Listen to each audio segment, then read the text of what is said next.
हम मानते हैं मंदिर का विवाद न्यायालय में था,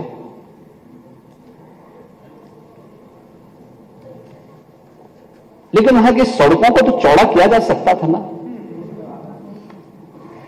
वहां के घाटों का पुनरुद्धार किया जा सकता था, अयोध्या वासियों को बिजली की आपूर्ति की जा सकती थी, वहां स्वच्छता की व्यवस्था की जा सकती थी, वहां स्वास्थ्य की बेहतर सुविधाएं दी जा सकती थी,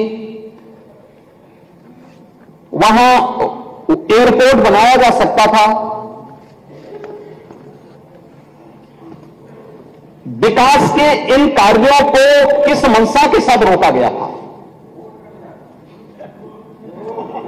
कौन सी मंशा थी कि अयोध्या का विकास ही अवरुद्ध कर दो, काशी का विकास ही अवरुद्ध कर दो, मथुरा वृंदावन के विकास को ही अवरुद्ध कर दो? महोदय, ये तो मुद्दा नियत का है।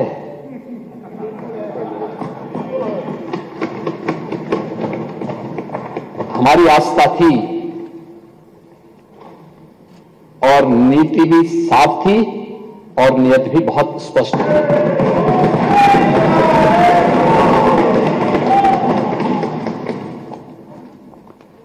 हमने बिना रुके, बिना डिगे, बिना झुके हम लोग अयोध्या भी गए, प्रदेश के हर जनपद में गए। अगर मैं अयोध्या और काशी गया हूं तो नोएडा और बिजनौर भी गया हूं।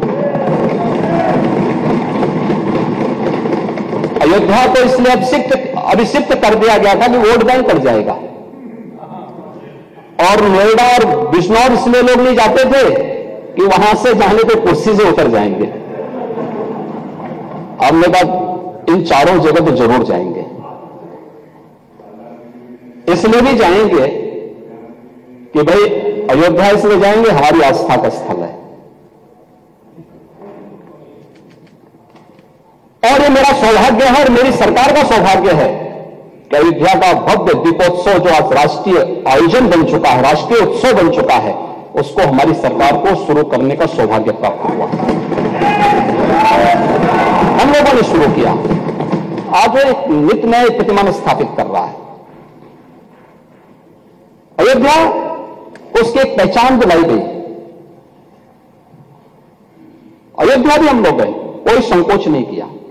लोग बोलते थे कि मामला, हमने कहा विवाद एक स्थल विशेष का होगा, न्यायालय में सुनवाई हो रही है, लेकिन अयोध्या का विकास और वहां की जनता को, वहां आने वाले श्रद्धालुओं को आप वंचित कैसे कर सकते हैं सुविधाओं से? हम लोग गए। नोएडा और बिजनौर के भी बारे में मुझे बताया गया कि मुख्यमंत्री नहीं जाते। मैंने कहा क्यों? कहा कि मुख्यमंत्री उतर जाते हैं। तो मैंने कहा जो कल होना है वो आज हो जाए, अच्छा है, लेकिन मैं जाऊंगा जरूर। मैं दोनों जगह भी गया। तो जब व्यक्ति स्वयं शाश्वत नहीं है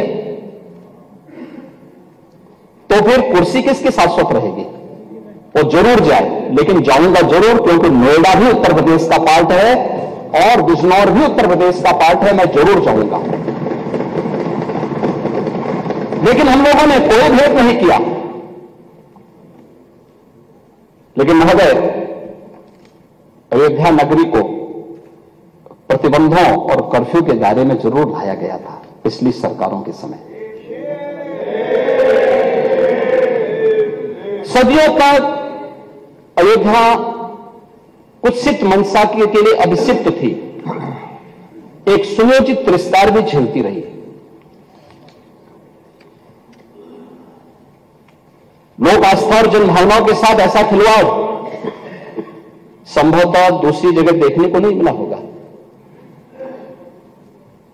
अयोध्या के साथ अन्याय हुआ, और महोदय जब मैं अन्याय की बात करता हूं तो हमें 5000 वर्ष पुरानी बात भी याद आने लगती है। उस समय पांडवों के साथ भी अन्याय हुआ था, और उस समय कृष्ण गए थे कौरवों के पास।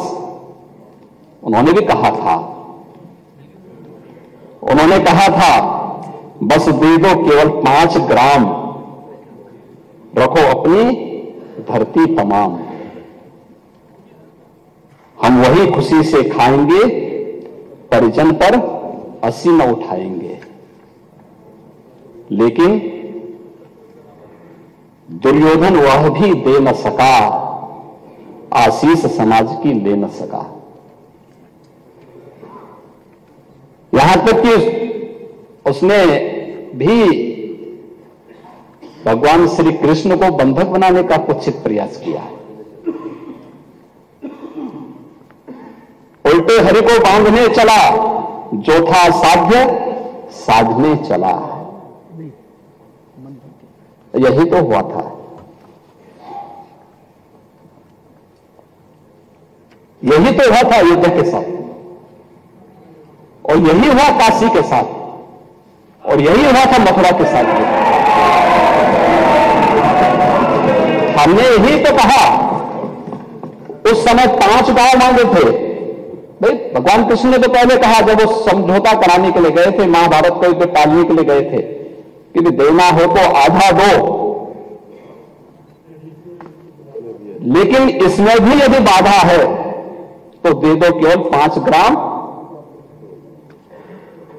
लेकिन वो 5 गांव, लेकिन यहां कोई समाज सैकड़ों वर्षों से यहां की आस्था केवल 3 के लिए बात कर रही है। 3 के लिए।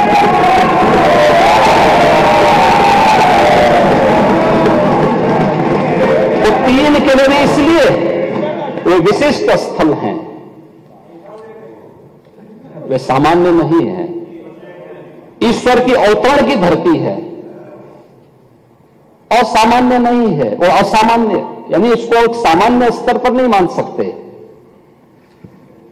लेकिन एक जिद है, और उस जिद में जब राजनीतिक उसमें तड़का पड़ने लगता है और वोट बैंक बनाने की राजनीति होने लगती है, तो वहीं से फिर विवाद की स्थिति खड़ी होने लगती है। यानी लोक आस्था, भारत के अंदर लोक आस्था का अपमान हो, बहुसंख्यक समाज गिड़गिड़ाए, ये पहली बार देखने को मिला। दुनिया देख रही है, स्वतंत्र भारत में काम पहली बार पहले होना चाहिए था। 1947 में प्रारंभ होना चाहिए था, और उस आस्था के लिए बार बार गुहार लगाता रहा। हमने तो केवल 3 जगह मांगी, अन्य जगहों के बारे में कोई मुद्दा नहीं था। अयोध्या के लिए, और देखिए अयोध्या का उत्सव लोगों ने देखा तो नंदी बाबा ने भी कहा गए हम काहे इंतजार करें।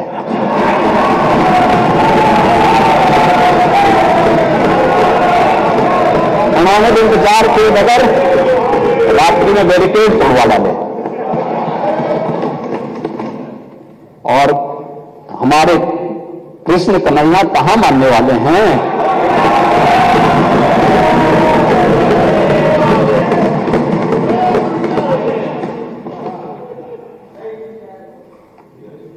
विदेशी आक्रांताओं ने केवल इस देश के अंदर धन दौलत ही नहीं लूटा था, इस देश की आस्था को भी रौंदने का काम किया था। दुर्भाग्य है, आजादी के बाद उन विदेशी आक्रांताओं को महिमामंडित करने के कुत्सित प्रयास हुए अपने वोट बैंक के लिए, अपने वोट बैंक के लिए। भारत का हर नागरिक, मुझे बहुत अच्छा लगा, मैं एक दिन सुप्रीम कोर्ट की एक अधिवक्ता, संभवतः मैं उसका नाम जान नहीं पा रहा हूं, लेकिन कुछ संभवतः कोई सुबई खान है, उन्होंने उनका एक वक्तव्य मैं सुन रहा था, और बहुत अच्छा वक्तव्य उन्होंने कहा, देखिए हम सब सनातन धर्मावलंबी हैं। हाँ, मेरा मजहब इस्लाम हो सकता है, और मेरी उपासना विधि है, मेरा मजहब है, लेकिन जन्म से हम सनातनी भारतीय हैं।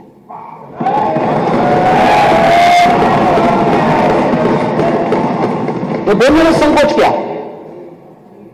लेकिन यहां तो अपनी पहचान को और भारत की पहचान को ही समाप्त किया जाता है।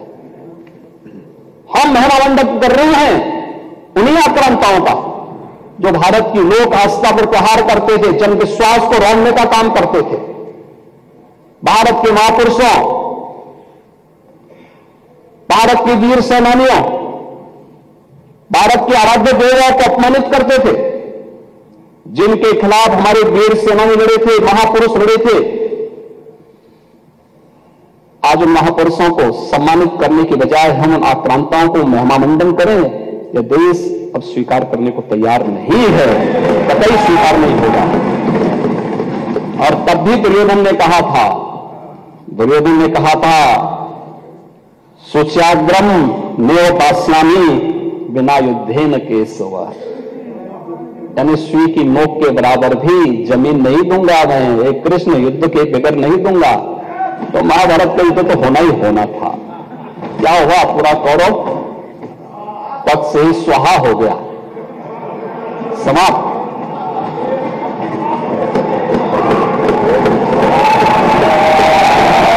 करना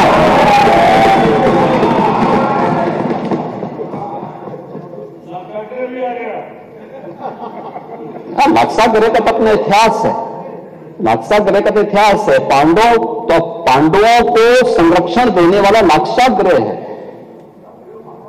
वहां के सारे प्रमाण इस बात को प्रदर्शित करते हैं, न्यायालय के इस फैसले का सम्मान होना चाहिए। महोदय, आज सदियों की प्रतीक्षा अयोध्या में दूर हुई। आज अयोध्या में इंटरनेशनल एयरपोर्ट है। 14 से 15 फ्लाइट अयोध्या से देश के अंदर अलग अलग स्थानों पर जा रही है। ये अयोध्या में प्रारंभ हुआ है। जो अयोध्या को पहले छूना नहीं चाहते थे, आज अयोध्या इंटरनेशनल एयरपोर्ट देने वाला देश का एक प्रमुख राज्य और देश के चार इंटरनेशनल एयरपोर्ट के साथ उत्तर प्रदेश अपने 9 एयरपोर्ट को क्रियाशील कर चुका है और 10 और को क्रियाशील करने जा रहे हैं। अयोध्या में माता सबरी के नाम पर रसोई घर भी प्रारंभ हो गया है। क्या माता सबरी के अनुयायी पीडीए के हिस्से हैं या नहीं है? रेल बसेरा भी अयोध्या में बन गया है और ये निषाद राज के नाम पर बन गया है। क्या निषाद राज के अनुयायी पीडीए के पार्ट हैं या नहीं है? प्राचीन कुंडों का पुनरुद्धार हो रहा है। भरत कुंड, राम की मर्यादा, परिवार की मर्यादा, क्या परिवार की मर्यादा है? यहां तो पीडीए, हमारे डिप्टी सीएम ने कहा, पीडीए का मतलब है परिवार डेवलपमेंट अथॉरिटी।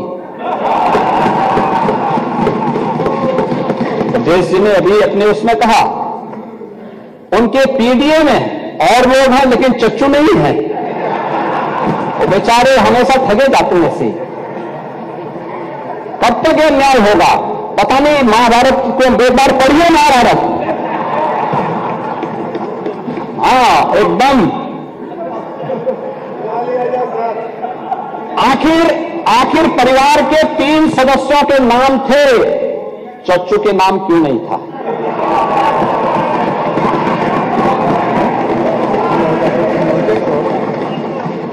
उनका भी नाम देते, वरिष्ठ नेता थे। बेचारा रगड़ते रगड़ते अपने को जो है पीडीए में है ही नहीं। इसीलिए कह रहे ना कि उन्होंने चाचू को ही भुला गए, परिवार के, यानी इस प्रकार से उन्होंने विस्मित कर दिया। साइडलाइन में थे नहीं, कैमरे के फोकस में नहीं थे, अब रेड कारपेट पे नहीं चल पाए। इसीलिए हम कह रहे हैं ना कि चाचू को ही भूल गए और बेचारे चच्चू देखते रह जा रहे हैं कि ठगे गए एक बार फिर। अब ये तो अगर प्रभु राम को ये लोग मानते तो चच्चू के साथ अन्याय नहीं करते। रामायण से सीखते, रामायण में सीखते, या फिर कम से कम महाभारत से ही सीख जाइए। और आप तो वैसे भी कभी कभी आपके बयान आते रहते हैं, लेकिन आप फिर बोलते हैं, आप आस्था के बारे में जरूर बोलते हैं। आप देखो अध्यक्ष महोदय, एक महोदय, कैमरे में क्यों नहीं थे? कैमरे के फोकस से बाहर क्यों थे? साइडलाइन क्यों थे? उसको कोई भी नहीं बोला ना, आपसे रिक्वेस्ट है प्लीज। प्लीज बीच में। मगर आज अयोध्या की पौराणिकता के साथ साथ वैदिक रामायण सिटी के रूप में तो अयोध्या का विकास हो ही रहा है, लेकिन भौतिक विकास की एक भव्य दिव्य अयोध्या हम सबको मिल रही है। 31,000 करोड़ रुपए से अधिक के प्रोजेक्ट वर्तमान में अयोध्या में और अयोध्या से जुड़े हुए अन्य इंफ्रास्ट्रक्चर पर खर्च या तो हो चुके हैं या हो रहे हैं, और इसमें धर्मपथ, श्री राम पथ, भक्ति पथ, जन्मभूमि पथ,